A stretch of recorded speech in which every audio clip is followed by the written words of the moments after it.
नमस्कार। आज वीडियो कर कारण है आज ओडिशा सरकार तरफ ओडिशा समस्त पंचायत पखापाखि 6798 पंचायत रे आज प्रधानमंत्री आवास योजनार योग्य हिताधिकारी मानकर आशय लिस्ट मरा आपण पंचायत रे आपण मैंने चाहिए आपण पंचायत जाए देखिपारे जे उक्त लिस्ट रे केते जन योग्य और केते जन अयोग्य लोक अछंती। तेणु जदि आपण अनुमान करती कि देखती ताहर कि अयोग्य लोक ना रही जाए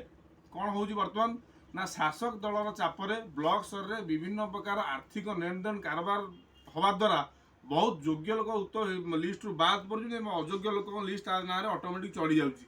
अर्थबल बाहुबल प्रयोग तेणु से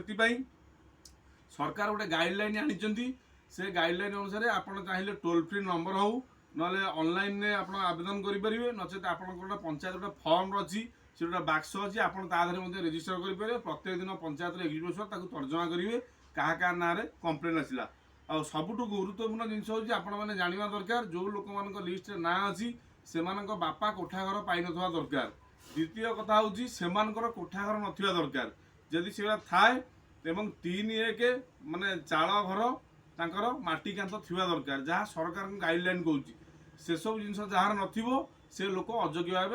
घोषणा करा जीवो।